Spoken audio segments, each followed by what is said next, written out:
A Nation at the Crossroads Town Hall Dialogue on Sierra Leone's Future with Dr. Kaifala Marah 2025.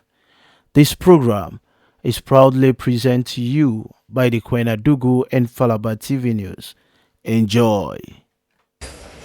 We ask Allah subhanahu wa ta'ala for guide me, for take control of all waiting that happening now. We pray for protection of all the party elders in Aya. We ask Allah subhanahu wa ta'ala for make this glorious party become a big party in the entire West Africa. Yes, sir. Yes, sir. Allah take me back to power. Allahumma rabbana taqabbal minna innaka antas samiul alim. Iyyaka na'budu ya Allah. ولك نصلي ونسجد وإليك نسعى ونخبر ونرجو رحمتك يا الله ونرجو رحمتك ونخشى عذابك إن عذابك الجد بالكفار. Son, Yes, sir. Holy Spirit, the peace of the Lord be with you all. Be mindful that God now one great God we get. There is no other God but the one and only God will make we all the world and create everything in you. How we imagine them and how we see and say fine, like the world. And one thing about God, and He wants us all to live in peace. Even His Son Jesus Christ, where we the Christians, they follow. The last thing He tells the people them in the world when in there and yet we get for come hereafter, He said, peace I live with you. Not as the world giveth do I give unto you. Let not your heart be troubled, neither let them be afraid. Now we seek in presence that as we there so, especially one thing I notice, I see the word Naya, honest talk. And one of Jesus Christ, the disciples will come later on, when Paul, he talked in the book of Philippians, say, whatsoever things are true, whatsoever things are honest, whatsoever things are just, whatsoever things are pure, whatsoever things are lovely, whatsoever things are of good report, he said, if there be praise, he said, let me think on these things. And I know say we always care. Honestly, now for fade away, as I say again, I see again, say future, chatting, say future together. Irrespective of who say you there, who say you come out, where you turn, how you turn. But charity begins at home. Love starts with yourself. And love your neighbor as you love yourself. Christ-like attitude is that you live, that others may live. Not let you live and push other people in. So, we Lord and Savior Jesus Christ taught us that whenever we want for prayer, let we pray in this manner. But let's be conscious of what we are saying, what the prayer is all about, and think about it seriously. As He teach me for say, our Father, who art in heaven, hallowed be thy name, thy kingdom come, thy will be done on earth as it is in heaven. This day, our daily bread, and forgive us our trespasses, as we'll forgive those who trespass against us. Lead us not into temptation. Deliver us from all evil. Forever and ever. And in this gathering, may His will be done. Amen. Thank you. Thank you. When Dr. Kaifala Marah meets me, then this year he talked to me, saying, we want to organize a town hall meeting for a change. I asked him, I said, which format, where the meeting will take? He said, definitely I'm going to invite all the APC people because I'm APC myself. I will also invite members of the community, intellectuals, academics, drivers, everybody will get interest for come, they can listen. Because Dr. Kaifala Marah want to use this occasion for introduce a new system in the governance of this country. We all been done the talk say the democracy what they pursue now for make this country develop. But of course the democracy itself by itself is not enough. You forget people that will get ideas, or even project good ideas for make the democracy go before. We all know say we're in a situation whereby we call ourselves say we're in a transition. But Kaifala Marah called and Crossroads. Today, they will get for can talk to we, for make explain to we the various components that constitute this crossroads. So once again, we're not going to take too much today. I want for this opportunity for welcome everybody and for telling us say this is a town hall meeting. We will allow everybody for ask questions after Dr. Kaifala Marah instead of making presentation. We now all go enjoy the presentation, I assure you, because I have reasons to believe so. But before we do so, I'm going to invite Dr. Marah, the other Marah, for to introduce his brother, Dr. Kaifala Marah. Marah, it is your right now to come and introduce your brother. Is he here?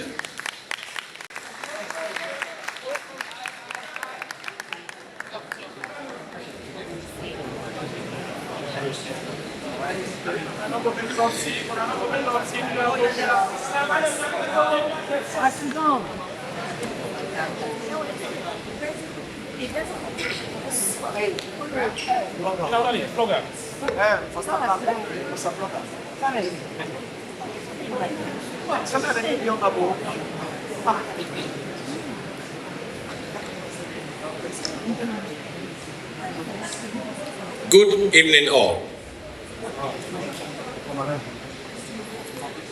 Esteemed and revered guests, respected comrades, distinguished ladies and gentlemen, I respectfully stand on this podium this evening to perform a significant and profound task. To introduce the keynote speaker of this event, Dr. Kaifala Marah, who in a few minutes will talk us through a theme titled A Nation at the Crossroads, charting Sierra Leone's path to prosperity.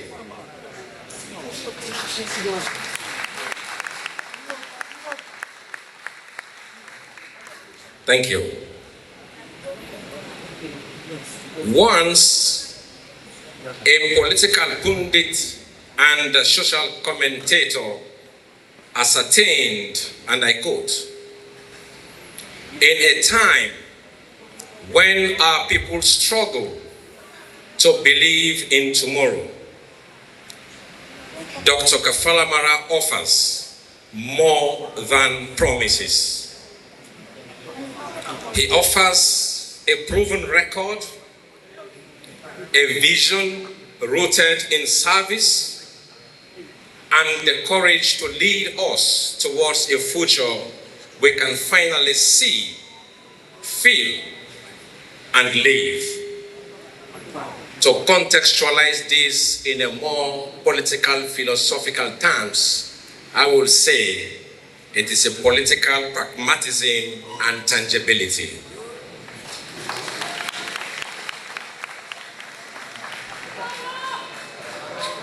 Dr. Kaifala Marah is a seasoned public finance and governance expert with over 2 decades of experience in economic movement, management, international diplomacy, governance reforms, strategic leadership. His career spans high-level positions both in Sierra Leone and globally as well, with a consistent focus on fiscal responsibility, institutional transformation, and nation building. Dr. Kaifala Marah served as Minister of Foreign Affairs and International Cooperation between 2017 and 2018, leading Sierra Leone's global diplomatic and developmental agenda, and chaired the African Union Committee of Ministers on Security Council Reform. Prior to this, Dr. Kaifala Marah was governor of the Bank of Sierra Leone between 2016 and 2017, where he implemented key monetary policies to stabilize the national currency, lower inflation, and promote financial sector reform. He also chaired the Committee of Governors of the West African Monitoring Zone, commonly called WAMZ. As Minister of Finance and Economic Development, an office he held between 2012 and 2016, he led implementation of the Agenda for Prosperity, a national development blueprint. Under his leadership, Sierra Leone saw improved budget discipline, strategic economic reforms, and global recognition. He also served as chair of the G7+, that is an association of finance ministers from fragile states, and co-chaired the International Dialogue on Peace and State Building. He was a member of the World Bank Advisory Council on Gender Affairs between 2013 and 2015. Earlier on, Dr. Marah served as Chief of Staff to the President of Sierra Leone. We all know President Ernest Bai Koroma between 2010 and 2012. And it is worth mentioning here that he was the first to hold that office, which we now call the Office of the Chief Minister.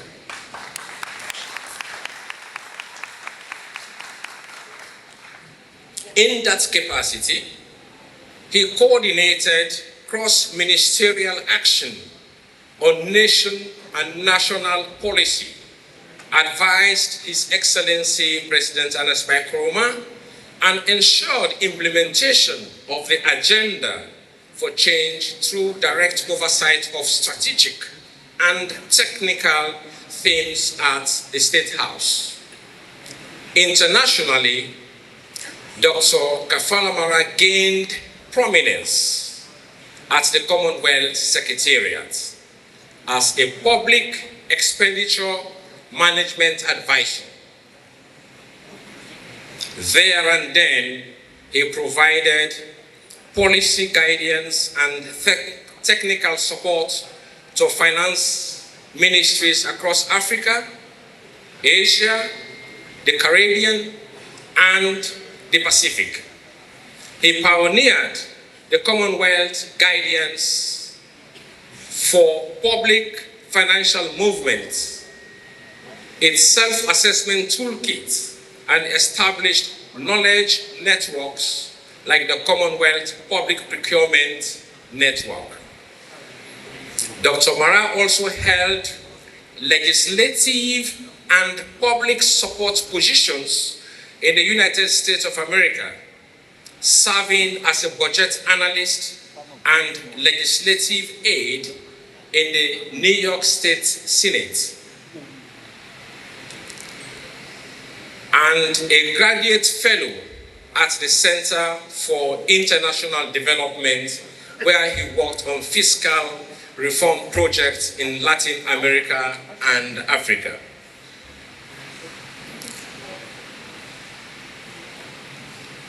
Having said that, let us focus on where the seed was planted. He began his professional journey in Sierra Leone as a deputy town clerk of the Kweduni Semeu Town Council.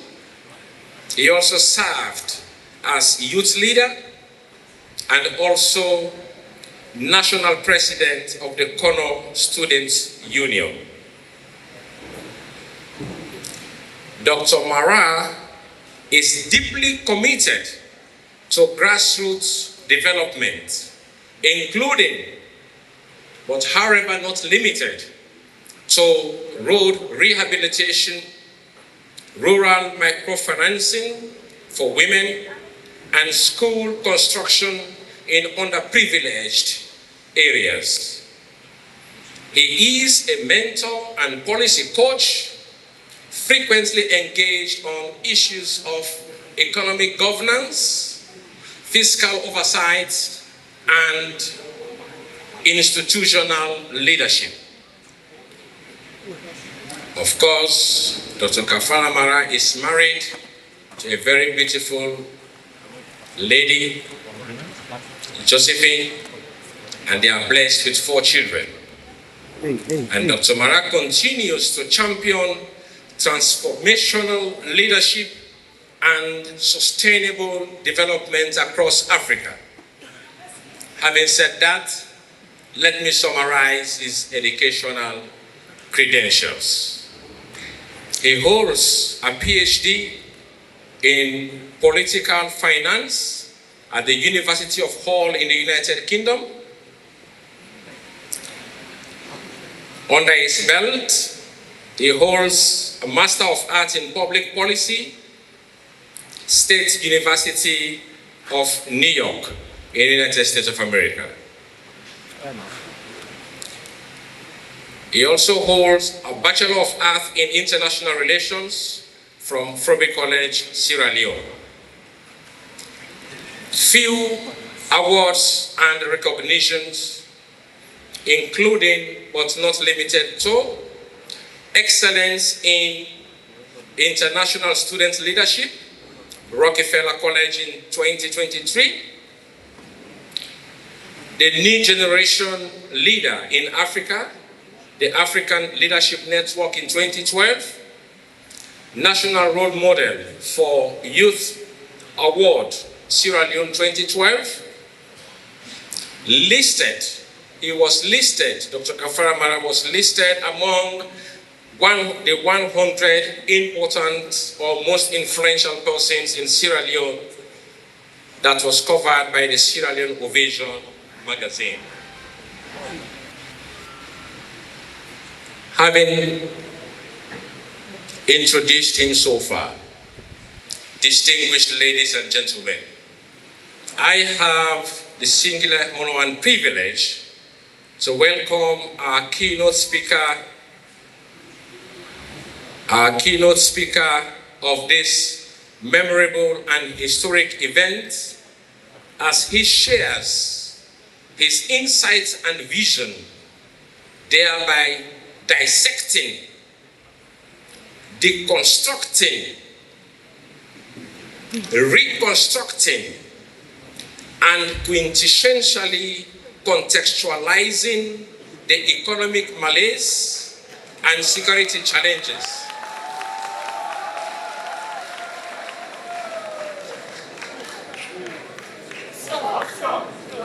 The audience loved that, and I repeat.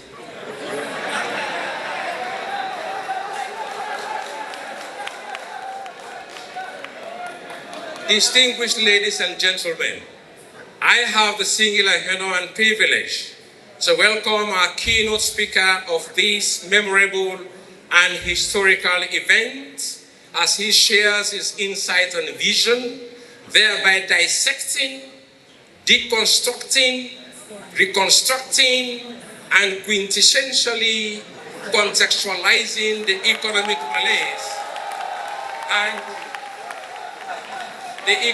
malaise and security challenges our beloved country Sierra Leone persists to grapple with.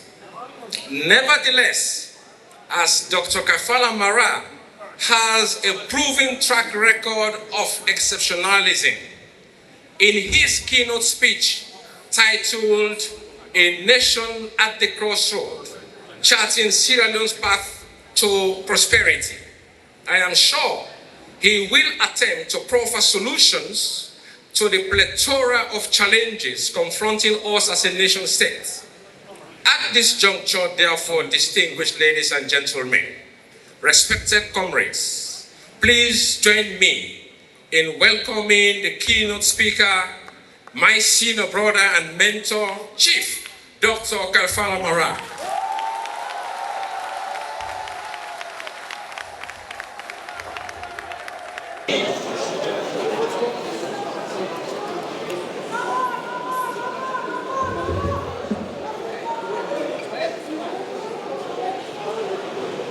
You know, Dr. S.S. Marah, by the way, do this thing this evening, I think we forgive double PhD. You deserve them. Mr. Fakole, thank you so much. Before I get started, kindly allow me to allude to something very simple, an idea that we have broached and one that I wish that we will nurture as well as take along as we progress in our democratic development. It is good to have sessions like this. Conversations around national development shouldn't just take place in Parliament or in the room of cabinet or in political party offices, leaving out experts and professionals, whether they are lawyers, bankers, engineers, and all walks of life. Maybe, just maybe, a forum of this nature that equalizes everyone, that invites people from all walks of life to sit down and cross-fertilize ideas, I strongly believe should be nurtured. I think it's the way to go. And so I'll put it this way, so that we all get exactly what I'm alluding to. And I learned this in Trinidad and Tobago. An inscription in the office of the manager of the Hilton Hotel. And it reads, if you have an idea and I have an idea and we exchange our ideas, we'll have had two ideas. So you will have had two, and I will have one, two. But if you have a penny, and I have a penny, and we exchange our pennies, you'll still have a penny, and I'll still have one.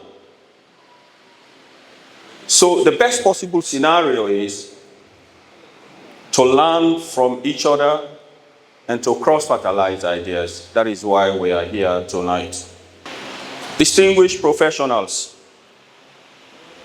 esteemed business leaders, leadership of the All People's Congress Party, and other political party leaders, officials from government. I hope and I strongly believe they should be, and then they are here. Honorable members of parliament, revered paramount chiefs, tribal heads, religious leaders, persons with disability, representatives of civil society, trade union heads, creative industry pioneers, mayors and district chairpersons, as well as councillors, our dynamic youth, empowered women, and all stakeholders gathered here this evening, I want to say good evening. Tonight, I present a nation at the crossroads, charting Sierra Leone's path to prosperity. And so I stand before you tonight, not as a politician seeking your votes, but as a son of Sierra Leone who has witnessed both the soaring heights of our nation's potential and the devastating depths of our current crisis. I come to you with 2 decades of proven experience in economic management, policy formulation, and international development. Having served our beloved country in various capacities,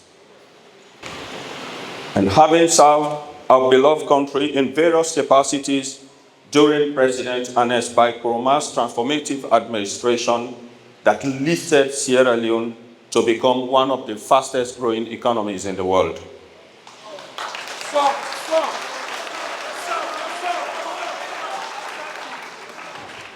Tonight, we gather at the Bintumani Conference Center, a venue that has witnessed many pivotal moments in our nation's democratic journey. How fitting it is that we meet here tonight to confront the most pressing crisis of our time, and that is the economic collapse that threatens the very survival of our nation. For it is here, in this sacred space of democracy, that we must speak truth to power and chart a bold course towards the prosperity that our people deserve. The purpose of this town hall event is to lay a foundation for the culture of policy conversation that enables all walks of life to discuss critical policy matters and shared ideas. This evening, therefore, marks a new beginning in our public discourse beyond traditional press briefings. We are here not to engage in toxic politics that has plagued our nation, but to have an honest, evidence-based conversation about our economic future.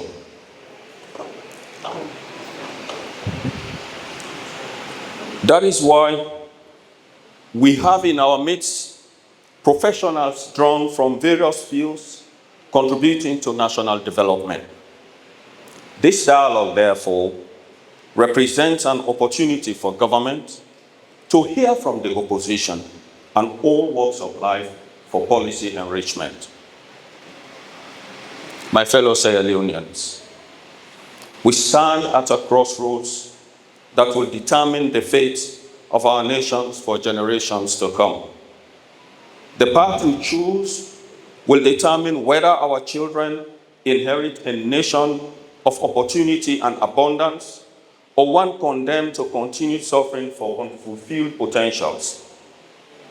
The choice before us is not merely political. Trust me, it is existential. It is about the very soul of our nation and our collective destiny as a people. The devastating reality of our economic collapse. My fellow Sierra Leoneans, let us be frank about what the government is refusing to acknowledge.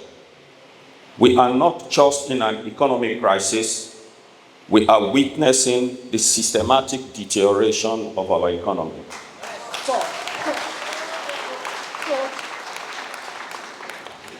The Leone has lost its value more than any currency in our region,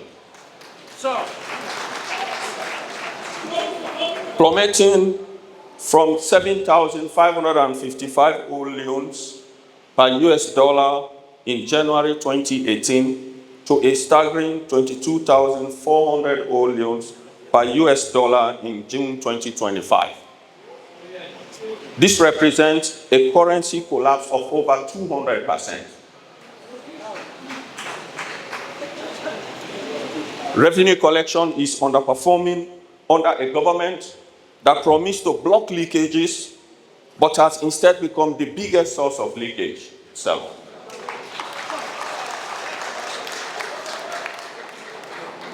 The government is spending far more than it earns, with a bloated wage bill that has grown uncontrollable since 2018, while struggling to pay salaries amidst uncontrolled spending with little oversight.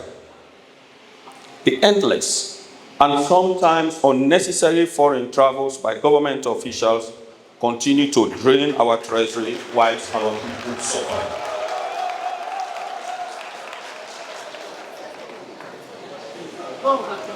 Our domestic and external debt situation has become a collective nightmare, both combined above $2 billion. Whilst yields on 364-day treasury bills have scaled back from 40% in 2024 to 16.8% in June 2025, this apparent improvement masks a deeper crisis. We shouldn't celebrate it. And I'll tell you why.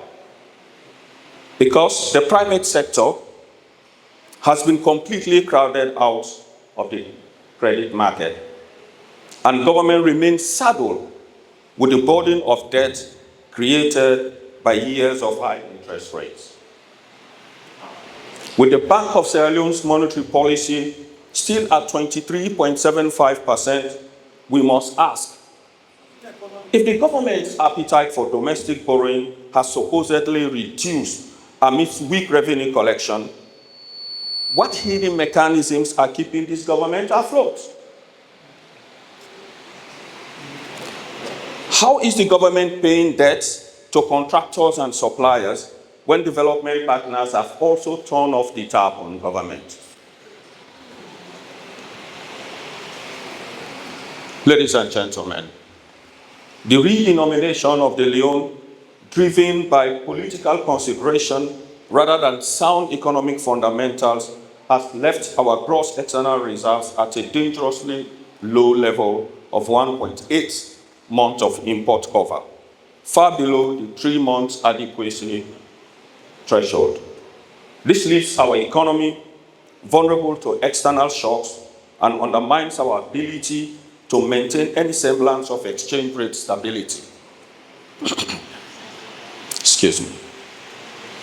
According to the latest World Bank data, our economic growth has slowed dramatically from 5.7% in 2023 to just 4% in 2024. Whilst the current administration attempts to blame external factors such as falling iron ore prices, we must ask ourselves, why have our neighboring countries managed to recover and stabilize while Sierra Leone continues to lag? The answer lies not in global market forces beyond the control of government, but it is owing to fundamental mismanagement and policy failures that have characterized the government's approach to economic stewardship. And there is a human tragedy behind this. The stories emerging from Sierra Leone are heartbreaking testimonies. When we speak of 80% food insecurity, we are talking about mothers who skip meals for their kids to eat, and elderly citizens who must choose between buying medicine and buying food. 1 in 4 of our children suffers from malnutrition. 1 in 4 of every child in this country suffers from malnutrition, despite our nation's abundant fisheries resources. These are not abstract numbers. They represent the faces of our neighbors, our relatives, and our fellow citizens who go to bed hungry in a country that is supposed to be flowing with milk and honey.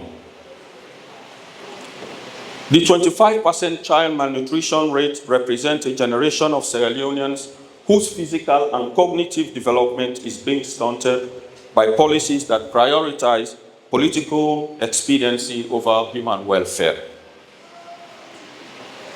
The delay in salary and pension payments has become a routine that reduces the dignity of our public servants and retirees.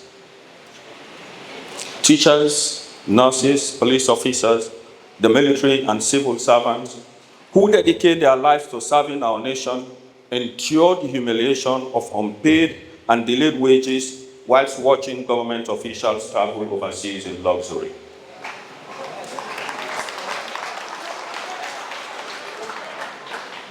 Financial transfer to local councils suffer, and schools perish without subventions.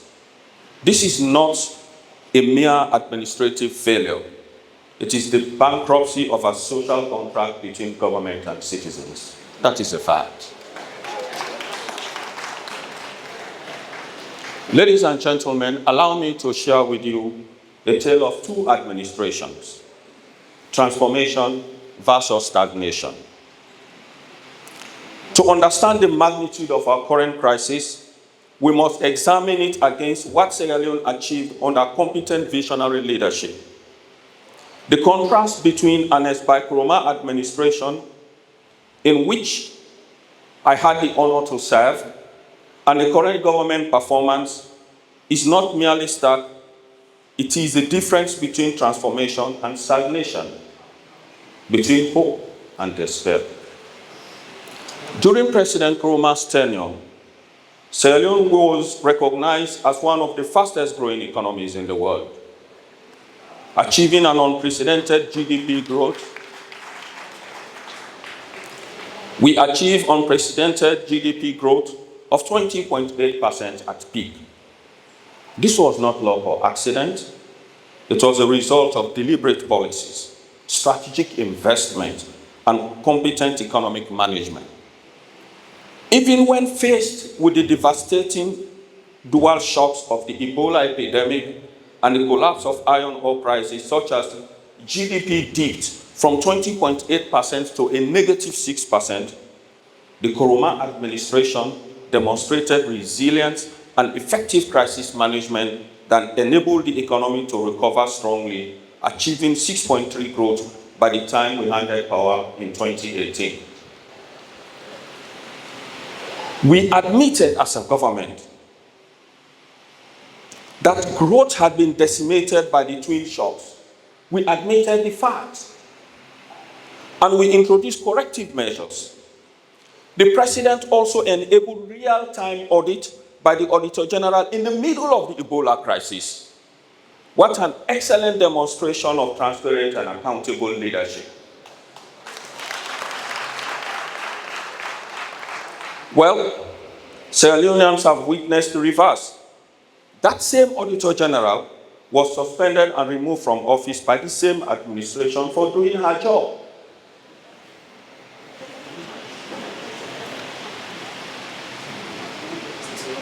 We asked her to conduct real-time audits in the middle of a crisis.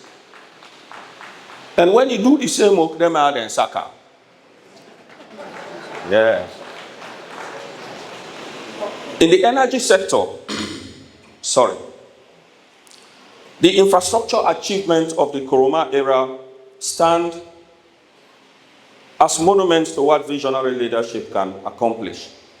We delivered over 1,000 kilometers of paved roads, connecting communities and facilitating trade across our nation. In stark contrast, the current administration has managed less than half of that achievement, despite having 7 years to build on the foundation that we laid.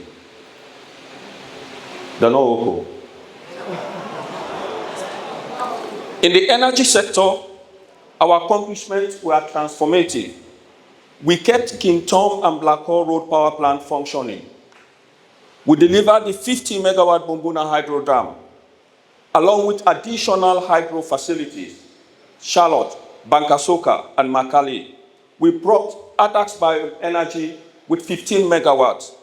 We implemented solar parks and the innovative Barefoot Women Solar Project, brought 6 megawatts of power to Lungi and 8 megawatts to Kono, and facilitated the CLSG power supply network which connected Sierra Leone to the regional power grid. These were not mere construction projects, ladies and gentlemen. They were investments in our nation's productive capacity and our people's quality of life. On another out blackout? Okay. Water, the most basic of human needs, was brought to multiple cities under our watch. Kenema, Kailaon, Pujaon, Bo, Makeni, Potloko, Man 91, and Kabbalah, which is not functioning right now. We understood that access to clean water is not a luxury, but a fundamental requirement for human dignity. The current administration's contribution to water infrastructure pale in comparison. They're not trial. Perhaps, most importantly, the Kuruma administration demonstrated that effective economic management could create an environment conducive to private sector growth and investment. We reduced domestic interest rates from a crushing 27% to under 5%, creating space for businesses to access credit and expand their operations. We introduced the Treasury Single Account for better resource management, a system that this government adopted quickly but has failed to operate effectively. But there are strategic projects that this government don't, and you should know about them. Ladies and gentlemen, we resuscitated the stock exchange to enhance access to finance. It dropped dead under this government. We embarked on the initiative to conduct sovereign credit rating supported by the Standard Chartered Bank. It dropped dead in the Ministry of Finance. We established the Young Entrepreneurs Fund as a preferential facility to assist young people start their own businesses for young people. It dropped dead at the Central Bank. It's not functioning. We introduced Skills Development Fund to support the growth of high-level skills in the economy. It dropped dead in the Ministry of Finance. We initiated effective records management system in the Accountant General's Department. Again, it dropped dead in the Ministry of Finance. We launched and operationalized a portal to track all NGO projects nationwide. It dropped dead in the new Ministry of Development Planning. We launched Transparency Sierra Leone to enable both government and citizens to track 862 projects nationwide. It dropped dead at State House. All of these initiatives died. Is it that the government didn't review our handing over notes after the 2018 elections? Or did they just abandon them?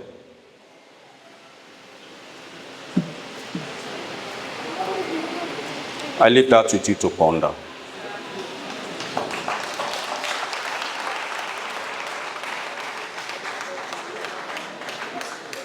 It is for this reason, and among several others, ladies and gentlemen, that I am proposing that political parties consider adopting what I call government transition protocol to to guide transition arrangement after elections. It is important.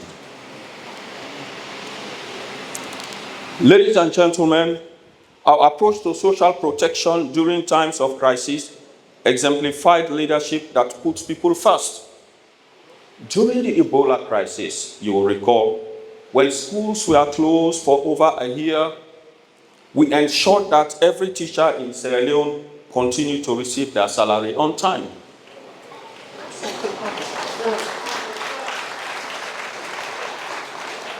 We maintained all government employees on the payroll, understanding that in times of crisis, government must be a stabilizing force, not an additional source of uncertainty and hardship. Most tellingly, we implemented policies that directly benefited ordinary Sierra Leoneans. We waived duty on rice, understanding that the cost of staple food directly impacts every household in our nation. In stark contrast, the current administration imposed unjustified tax increases on rice in 2024. Rest in there, further burdening a population already struggling with highest inflation rate in our nation's recent history. Well, while this policy has been reversed, and we know it has been reversed, but the damage has already been done. That's the truth. My proven track record. My fellow Sierra Leoneans, tonight, I come with a proven track record of economic leadership that spans over 2 decades of service to our nation and the international community. As Chief of Staff to President Nkrumah, I help coordinate the implementation of policies across government.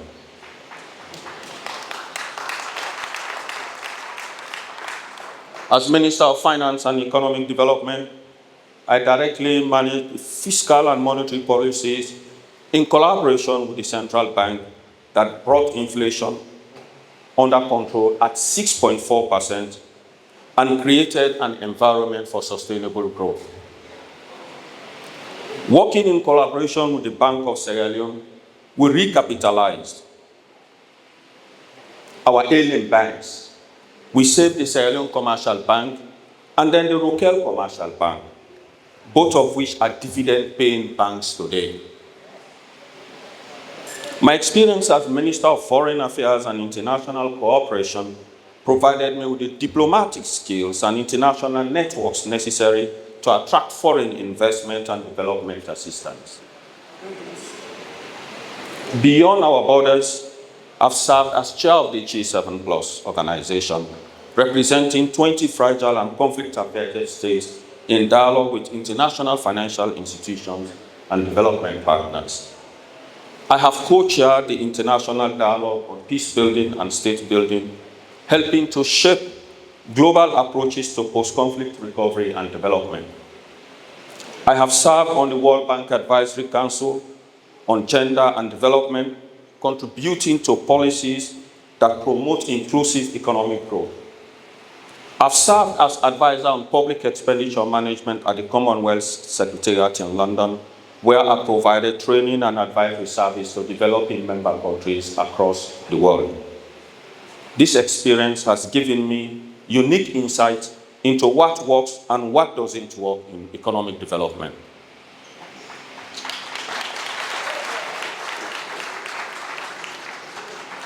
I have seen successful models of transformation in other countries, and I understand how to adapt these models of Sierra Leone's to suit Sierra Leone's specific circumstances. I have the relationship and credibility with international partners that are essential for mobilizing the resources our nation needs for sustainable development.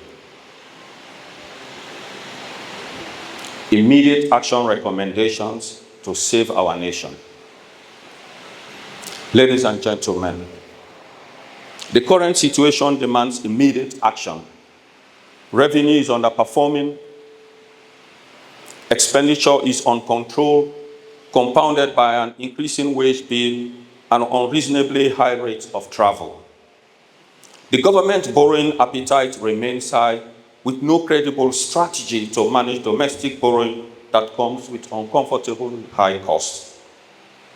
Our foreign reserves have been depleted, and support from development partners has slowed as they are waiting for ongoing negotiations between the government of Sierra Leone and the International Monetary Fund, that is the IMF.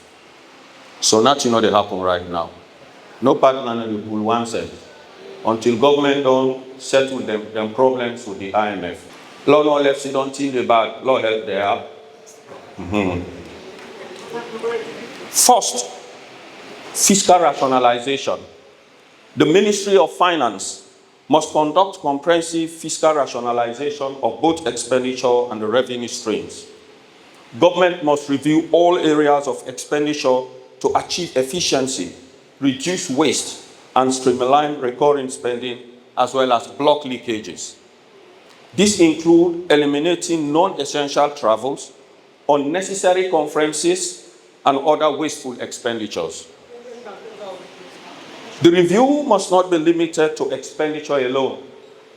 The ministry, in collaboration with the National Revenue Authority, should examine a tax exemption regime to enhance revenue collection. I suspect, ladies and gentlemen, that tax exemptions are killing revenue at the ports.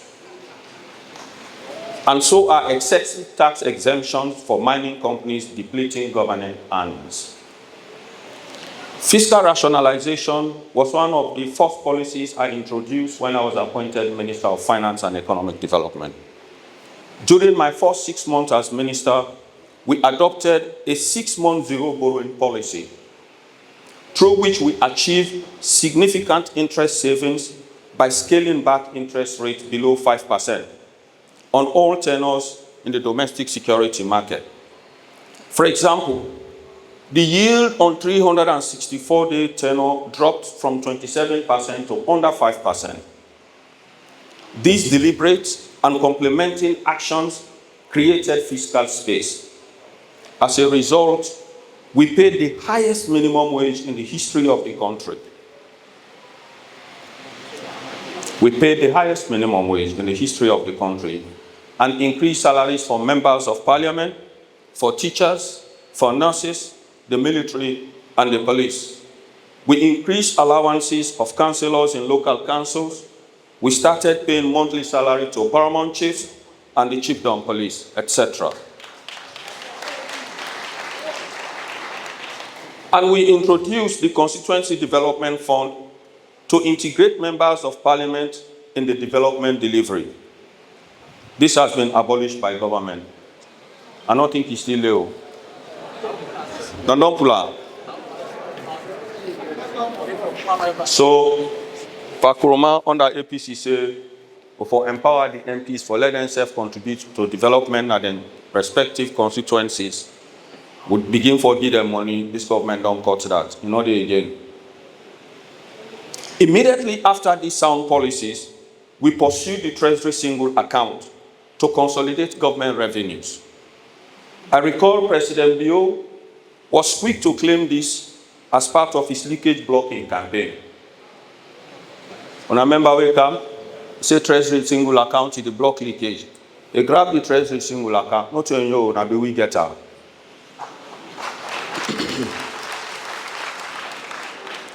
Today, one wonders how effectively the TSA is performing.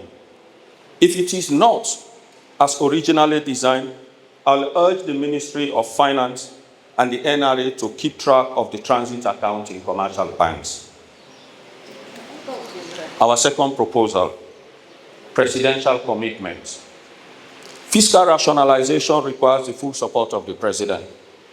I enjoyed that support from President Ernest Bai Koroma, and it was crucial to our success. At this juncture, I humbly wish to call on the President to review the travel policy of the presidency and reduce overseas travels.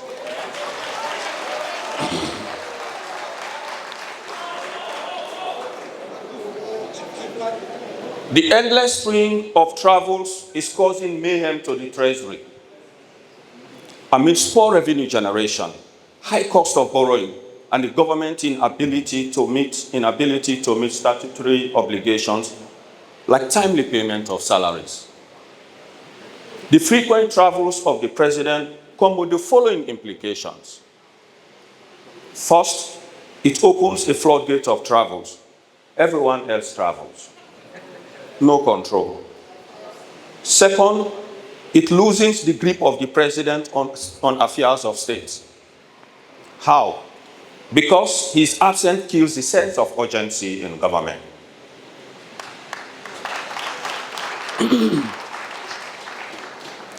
State House handlers do not have the same clout as the head of state. And the truth is, some matters will have to wait the return of the president. But if you always travel now, how you handle them? Our third proposal, introduce court waste panel. To sustain fiscal rationalization, the Ministry of Finance should establish a court waste panel comprising senior budget officials, retired civil servants, etc., to conduct comprehensive audit of government spending, identify waste and inefficiency, and recommend cost-saving measures.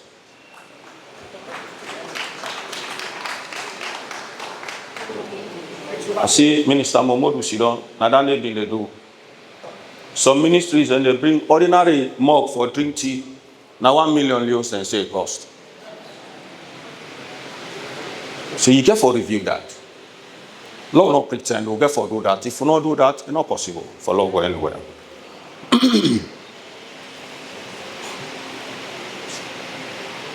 Four, review the wage bill. Continuing our examination of the wage bill crisis, it is essential to acknowledge a fundamental principle of economic governance. Government cannot and should not attempt to create all employment opportunities within a nation. Rather, the government's primary responsibility is to create an enabling environment that allows the private sector to flourish and generate sustainable employment for citizens. However, when a government stifles the private sector environment through excessive regulation and hostile policies, it inevitably finds itself compelled to create artificial employment opportunities for party loyalists by establishing new, often redundant institutions. This approach not only bloats the public wage bill, but also creates unnecessary layers of bureaucratic confusion that impedes effective governance. The current administration's approach exemplifies this dysfunction. Through punitive taxation regime and the inconsistent application of investment policies, the space for private sector growth has become increasingly constrained and hostile. Faced with this challenge, the government has resorted to the creation of multiple agencies and institutions, placing unnecessary pressure on an already strained national budget. The proliferation of these agencies has created a bureaucracy with overlapping mandates and conflicting jurisdiction. Consider, for instance, the array of institutions with intersecting responsibilities in land and environment management. There is a Ministry of Lands. This government created a Lands Commission. There is an Environmental Protection Agency. Again, they created a Ministry of Environment. These entities must somehow coordinate their activities within a framework where interagency collaboration is notoriously narrow in scope and painfully slow. This institutional proliferation represents the antithesis of effective job creation. Rather than generating meaningful employment opportunities, they contribute to national development. It merely inflates the public wage bill whilst creating institutional gridlock that fundamentally impedes our development. That is about the economy. What I believe government can do in the short term to clear the clothes, to clear all the blockages and heal the economy so as to be able to prepare the launch pad for tomorrow's growth. Government has to do that. That is our recommendation. But allow me, ladies and gentlemen, to focus on another aspect that has to do with governance challenges and the erosion of our democracy. Ladies and gentlemen, our nation's crisis extends beyond economic mismanagement alone. The crossroads at which Sierra Leone finds itself encompasses fundamental challenges in governance, security and law enforcement, and electoral reforms, issues that lie at the very heart of our democratic survival. Since 2018, our country has witnessed a systematic nationwide campaign of brutally orchestrated attacks against opposition supporters.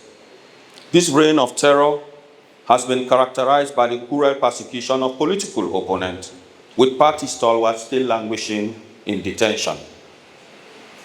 The gravity of this democratic regression is further compounded by inflammatory pronouncements from the senior officials of the ruling Sierra Leone People's Party, who have repeatedly declared their unwillingness to transfer power to the All People's Congress should we prevail in the 2020 presidential elections.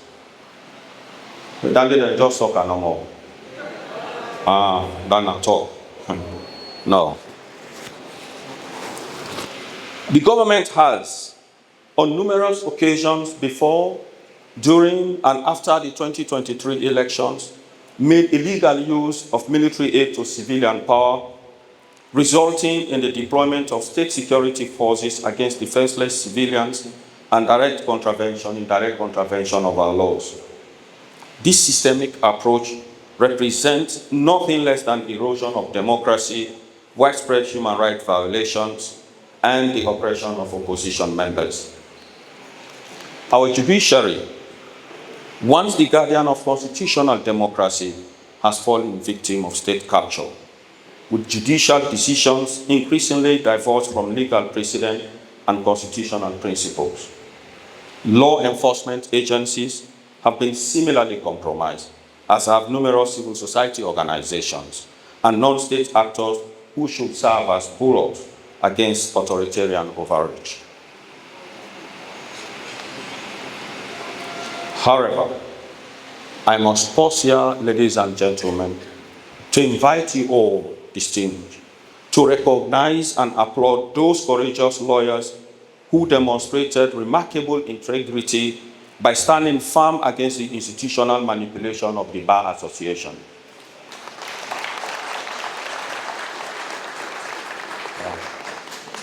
Their principal resistance served as a beacon of hope in these dark periods of our democracy.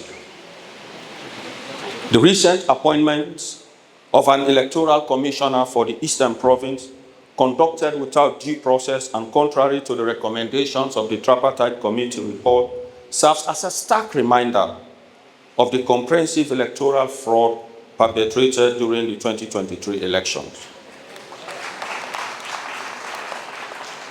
And I wish to state categorically that such manipulation will not be tolerated in the 2028 elections.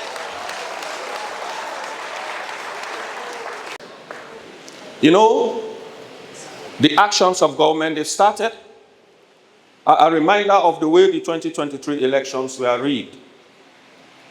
The 2023 electoral fraud was methodical and multifaceted.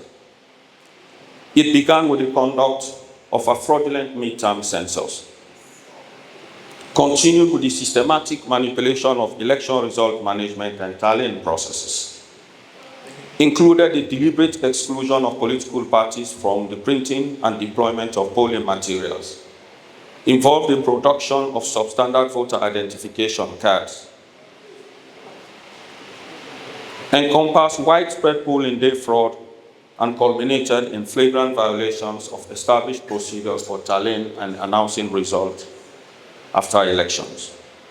It has become abundantly clear that the government deliberate, skewed, manipulative, dilatory approach to implementing the recommendations of the Tripartite Committee report must be addressed immediately and comprehensively. And I wish to state firmly that the conduct of the 2028 election must be done in strict accordance with our laws and that of the recommendations of the Tripartite Committee. The integrity of our democratic process depends on our collective commitments to ensuring that never again will Sierra Leone electoral system be subjected to such systemic abuse. The time for half measures and political accommodation has passed. We've accommodated them too long. Our democracy demands nothing less than complete adherence to international standards of electoral conduct.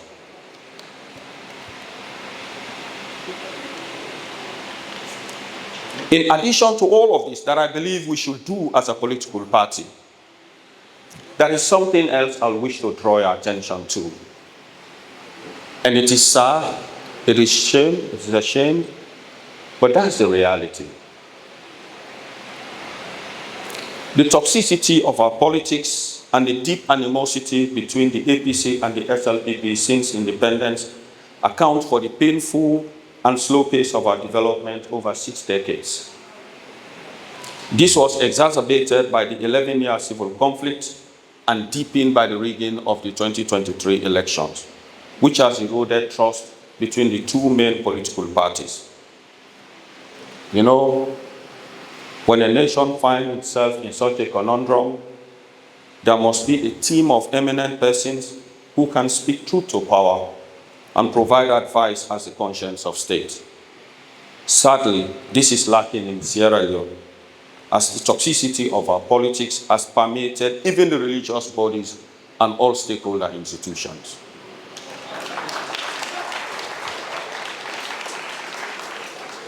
And so therefore, all religious bodies, all institutions, everyone, no dey for tell people through when things dey go wrong in the country.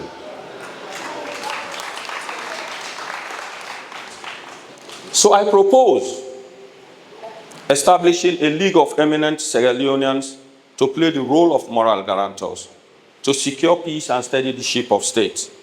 This body will provide moral leadership our nation desperately needs.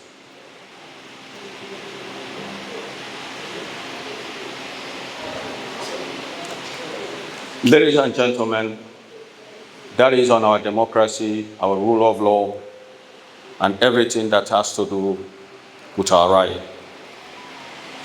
I now invite you to hear me out on our vision for transformation, how we transform this country. Recall, in 2023, I shared with this country our vision of New Hope, a document that I launched. And trust me, that has been reviewed. And what I'm presenting to you here now is just a summary of what the vision will look like. It's a summary. And I call them the 5 pillars of economic revolution.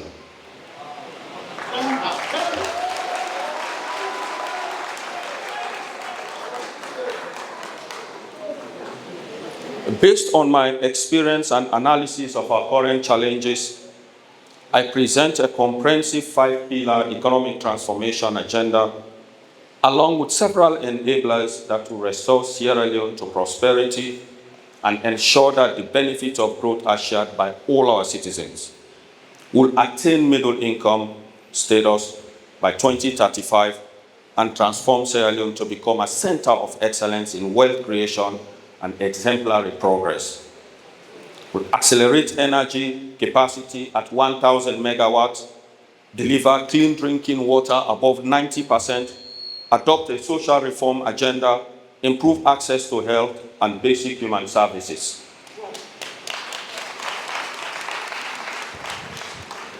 Pillar 1, strong macroeconomic foundation, fiscal discipline, and government efficiency.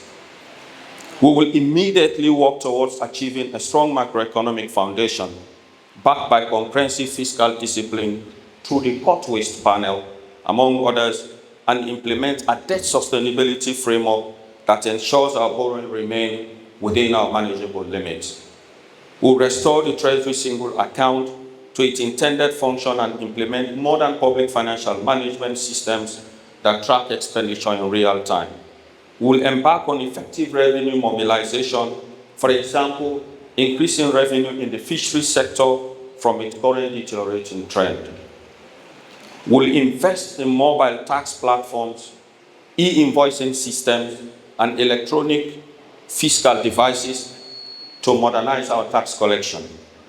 Every business, whether formal or informal, will be digitally registered and fairly contribute to national development. At this juncture, I would like to commend the government for rolling out the Mineral Wealth Fund. The Mineral Wealth Fund will help government increase its share in some of the mining companies. But they are picking this up from the APC's initiative by firstly establishing the Extractive Industry Revenue Unit in the NRA. This initiative will no doubt bolster revenue generation. Pillar 2, private sector development and investment promotion, will create an enabling environment for private sector growth by eliminating bureaucratic barriers, streamlining business registration processes, and implementing investor-friendly policies, including aftercare services. We'll build on the special economic zones. We started that, and this government also continued. So we'll build on that with modern infrastructure and create venture capital funds for small and medium enterprises, particularly those led by women and young entrepreneurs.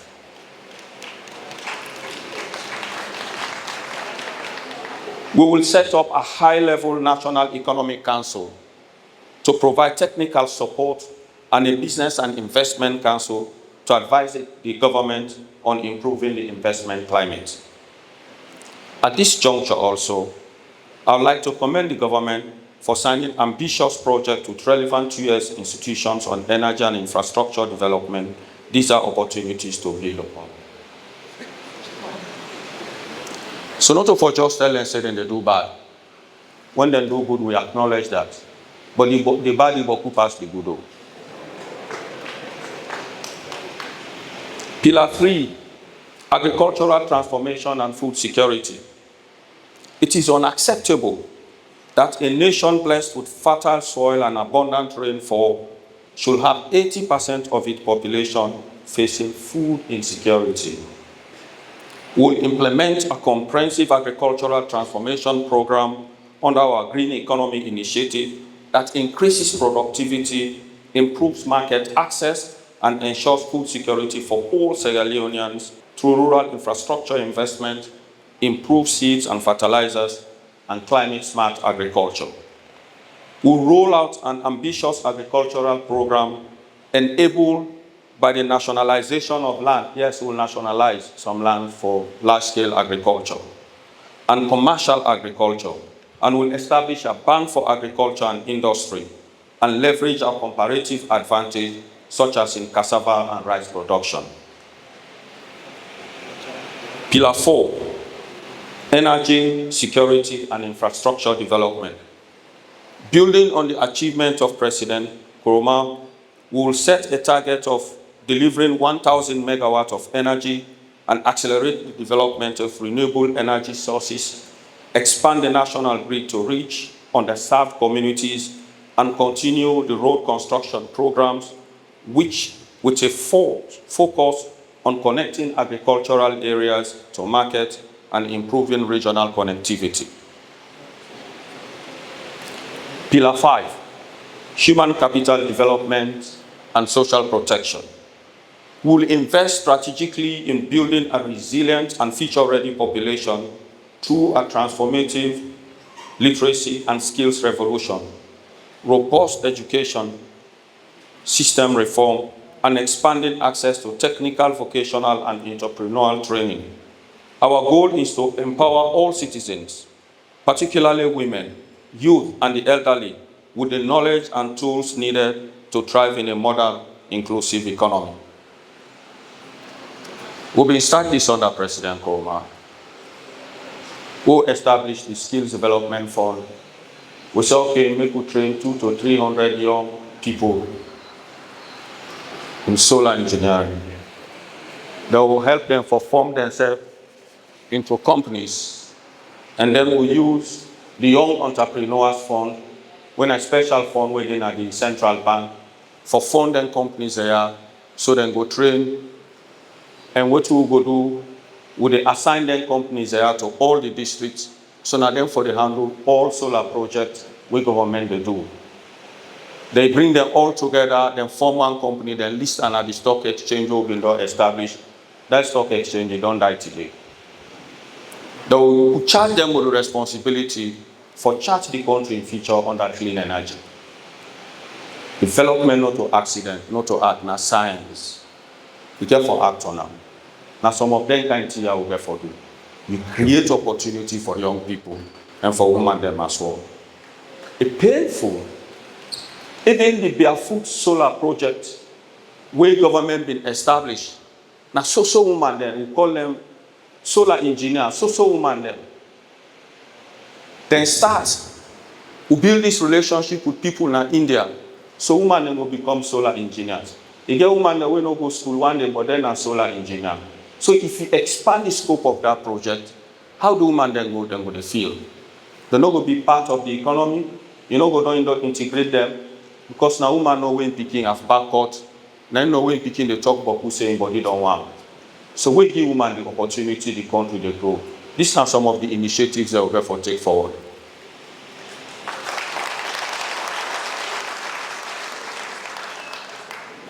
This pillar includes the rollout of comprehensive social protection systems, such as universal health coverage and target support for vulnerable populations, including the elderly and persons with disability.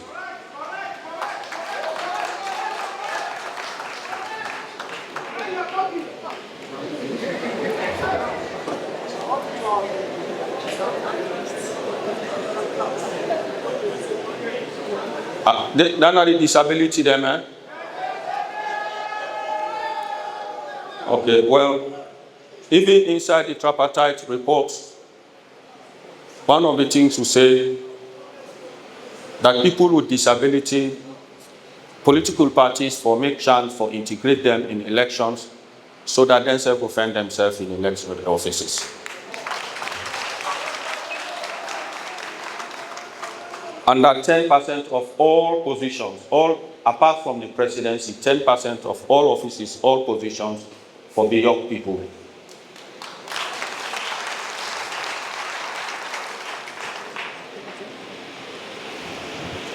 By aligning human capital development with the long-term national goals, we aim to position Sierra Leone as a hub of innovation, productivity, and social equity, ensuring no one is left behind in our journey towards sustainable growth and national transformation. So after these 5 pillars, we have what we refer to as the enablers. There should be enablers to ensure that the 5 pillars succeed. 1, credible and strong judiciary. Ladies and gentlemen, a credible, independent, and efficient judiciary is fundamental to the success of our development agenda. The rule of law is not just a democratic ideal, it is an economic imperative. Investors, development partners, and citizens alike must trust that contracts will be enforced, rights will be protected, and justice will be served impartially. A strengthened judiciary will underpin the transparent governance system we aim to build, ensure fair and timely resolution of disputes, and uphold the checks and balances necessary for good governance. We will work to depoliticize and modernize our judicial institutions, invest in capacity building, and promote access to justice for all thereby reinforcing confidence in Sierra Leone as a stable, secure, and attractive environment for development and investment. If we fail to fix that, we are done. When businesses not get confidence in the judicial system, they not get confidence say you go respect the contract where you government don't sign, they know they come. Now fly-by-night contractors they come, people will not know anything, but we can't give you one morning and go. So forget credible investment for move the country forward, ladies and gentlemen. We need this kind of reform, and that this will therefore do. Number 2, leveraging creative and digital transformation, technology, sports, talent, and entertainment for development. And we call this the white economy. The future economy will be increasingly digital, and Sierra Leone must boldly embrace innovation to secure our competitive future. Our strategy for digital transformation will focus on using technology as a catalyst for inclusive development, solving local challenges, creating jobs, and opening access to global markets. We will invest in the expansion of tech hubs and innovation incubators across the country to nurture talent for startups, entrepreneurs, women, and the youth. By fostering a vibrant ecosystem for fintech innovations, we'll improve access to financial services and stimulate economic activities, especially for small and women-owned businesses. Digital literacy will be embedded in our national education system, ensuring that our youth are equipped with future-ready skills, including coding, AI, data science, and cybersecurity. We will also introduce policies to guide the safe and ethical use of AI and emerging technologies, encouraging responsible innovation while protecting citizens' rights. Technology will be leveraged to enhance governance, transparency, and service delivery, driving digital public services that are citizens-focused, accessible, and efficient. The launch of the Dr. Marah campaign app and website is only the beginning. With this, we'll begin to look into how technology can drive growth, inclusion, and long-term prosperity. One of the key features of that mobile app will be our talent database and skills directory. We'll begin to collect data on the skills diversity of Sierra Leone'S around the world to fuel our human capital readiness. We don't have to always source skills from other economies when we have a critical pool of talent at home and abroad. It is time to look inwards.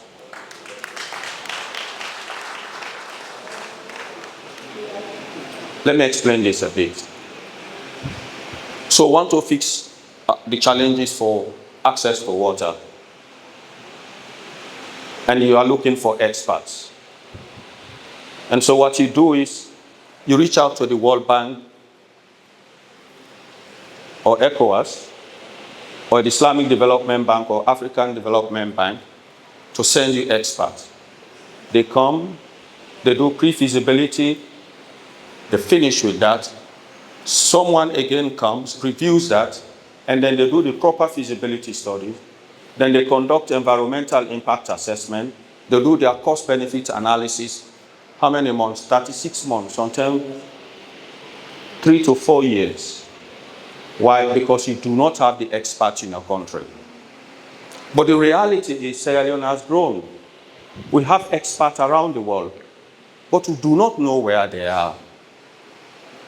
So what this mobile app is about is to create a platform for Sierra Leone'S all over the world to register their skills, where they are and what they can do.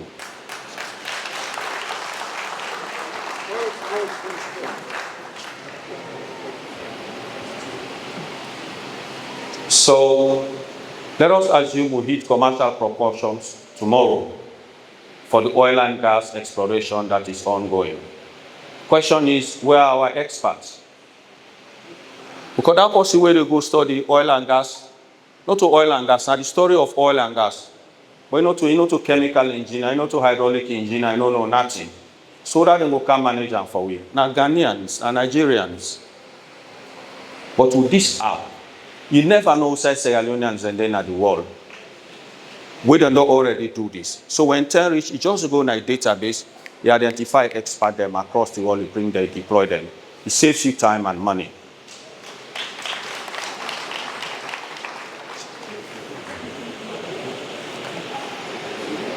Africa's creative industry generates 4.2 billion annually and runs faster than any other sector. UNESCO project it could create 20 million jobs and generate 20 billion annually. We will therefore harness sports, talent and entertainment industry to drive change and innovation for growth, especially among young people. 3, climate change and environmental sustainability, our green and blue economy. As we pursue economic development, we must also safeguard our natural environment and build climate resilience. Sierra Leone is highly vulnerable to the impact of climate change, including rising sea levels, coastal erosion, flash floods, deforestation, and shifting rainfall patterns that threaten lives, infrastructure, and agricultural productivity. Our development strategy, therefore, will prioritize bold environmental reforms that drive both sustainability and inclusive growth. This includes transitioning from plastic to paper bags, investing in waste to energy technologies to turn garbage into clean power, and promoting a circular economy that minimizes waste and maximizes resource use. We're not done with Bome. What about the one now upgone? You can take the one and they turn on to clean energy. Clean the place up there, get light back. So if you don't come with their ideas and they will not go no sir. And we'll continue for see. We'll expand renewable energy access, particularly solar and hydro, and implement climate-smart agriculture to boost food security while protecting our ecosystems. Our approach will also revamp Sierra Leone's green economy through large-scale reforestation and sustainable land use, and strengthen our blue economy by sustainably managing marine resources, coastal tourism, and fisheries. Through ecotourism, protected biodiversity, environmental research, and green job creation will ensure that environmental sustainability becomes a foundation, not a barrier for economic prosperity and intergenerational equity. Number 4, restoring international confidence and partnership. The international community now gets confidence in we. I hope you know that. If you don't know that, ask anybody where they travel. Let them tell you, pursue a whole salon passport. How many times and they embarrass them? So we need to change that perception. While there is growing concern that our nation is increasingly perceived as being vulnerable to illicit networks, raising alarm among some of the key development and private sector partners, we must acknowledge this reality without accepting it as our destiny. Not all is lost, Sierra Leone. One of our most urgent tasks will be to restore the confidence of international partners and investors who have grown disillusioned with Sierra Leone's economic governance. Having worked extensively with international organizations, I understand what it takes to rebuild trust and credibility. We'll prioritize the establishment of transparent, accountable governance system that aligns with international standards. We will honor our commitment to global treaties, strategically engage our diaspora as a bridge to international markets and development efforts, and reposition Sierra Leone as a trustworthy and capable partner in both regional and global initiatives.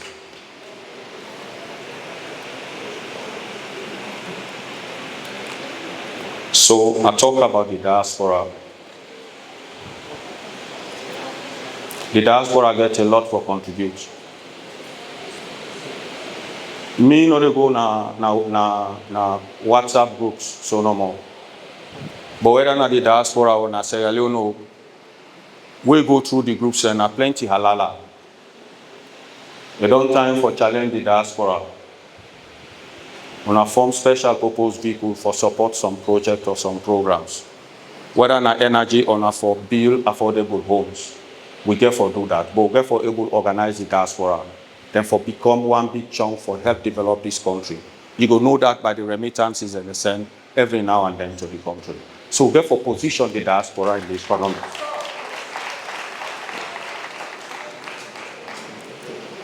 Well, we said all of this. But are we a peaceful country?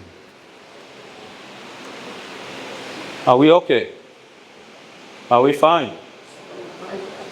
No. So that's another challenge. We have to find a way to address that.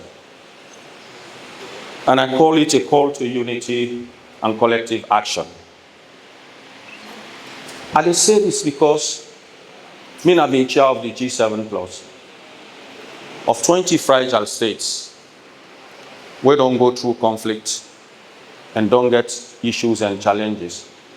Whether na issue na Central African Republic after elections or na confusion na South Sudan or waiting they happen na Afghanistan or na Yemen, we've been there at the center of the thing. But trust me, without peace, we no go forward. So they draw on their experiences and they foresee what we go do for leverage peace in our country. My fellow Sierra Leoneans, the challenges we face are significant, but they are not insurmountable. Throughout our history, we have demonstrated remarkable resilience. We survived a brutal war and emerged stronger. We overcame the Ebola epidemic and rebuilt our communities. We have the strength, wisdom, and determination to overcome our current economic challenges and build the prosperous nation we all envision. But we cannot do this alone. We cannot do so without peace. We cannot do so without unity. The divisions that have weakened our nation must be healed. We must put aside personal ambitions and petty grievances in service of the greater good. We must remember that we are all Sierra Leoneans first, and that our shared destiny transcends political affiliations and regional loyalties. I call upon every professional here in this room tonight to use your skills and expertise in service of our nation. I call upon every business leader to invest to Sierra Leone's future and create opportunity for our young people and our women. I call upon every civil society here tonight to hold leaders accountable and ensure delivery, they deliver on their promises. I call upon every trade union to work towards creating an economy that provides decent work and fair wages for all. To our creative industry pioneers, your talents and innovations are essential to our nation's soft power and cultural identity. To our dynamic youth, and I see many of you, you are not just leaders of tomorrow, but you are the change agents of today. To our empowered women, I say so empowered. Your full participation in our economy and politics is not just a matter of justice, it is an economic necessity. At this juncture, ladies and gentlemen, allow me to conclude.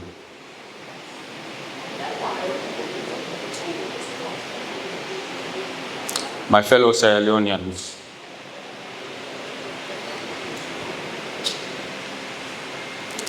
as I conclude my remarks tonight, I want to leave you with a sense of hope and possibilities.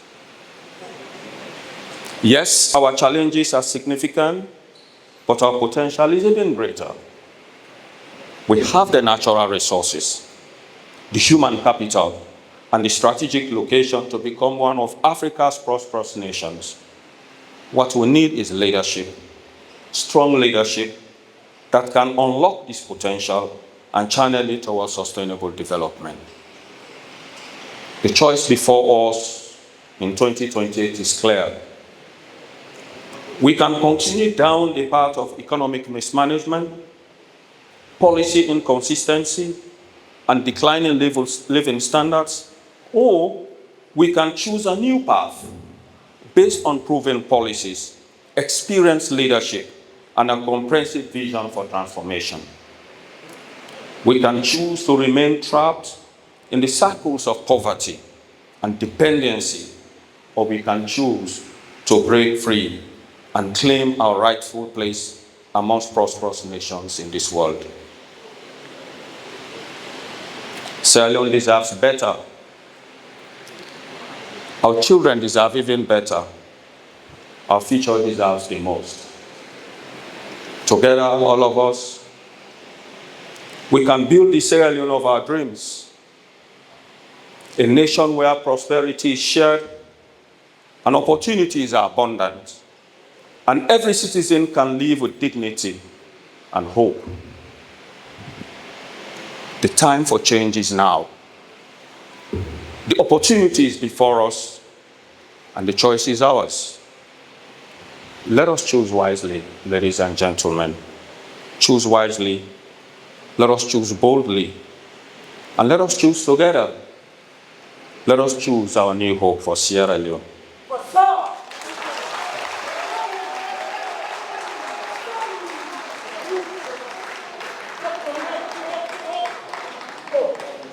Because all of us tonight can see the sun rising again. And tomorrow, it's gonna rise. I wanna thank you, distinguished ladies and gentlemen, and may God bless Sierra Leone. I wanna thank you, and good evening. Thank you so much.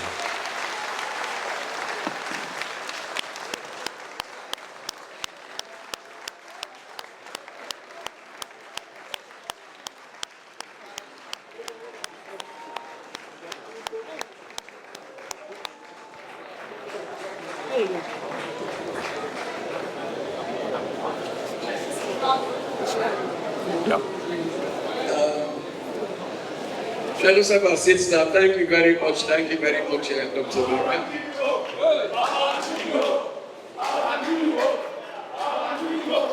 You can share this picture. Yeah.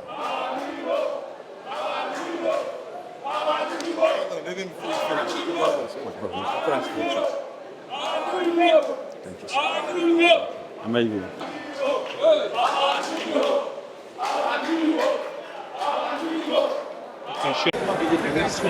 Live in an event, they give the most accurate and information.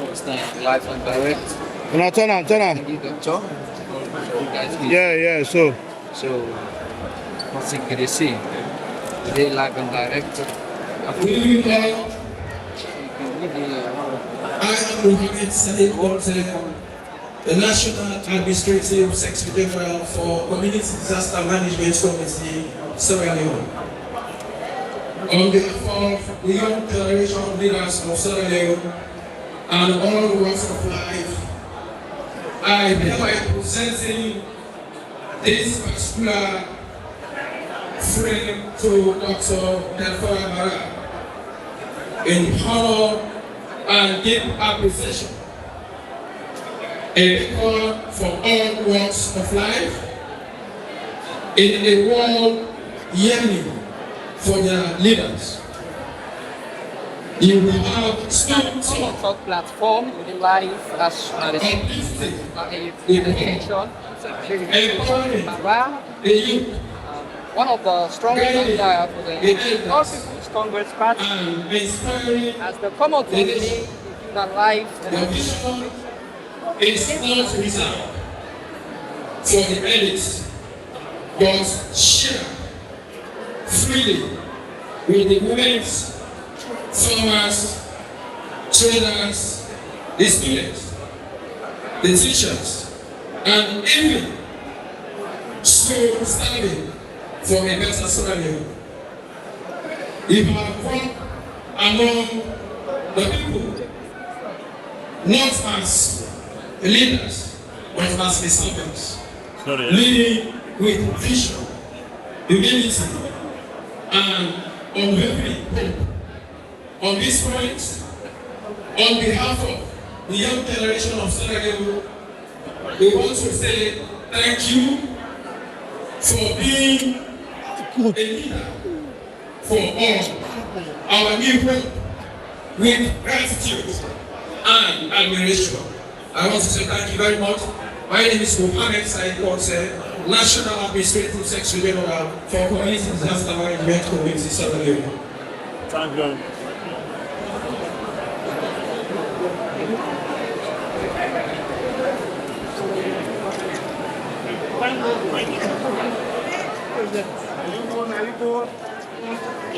Now you 2028, now you 2028, now you.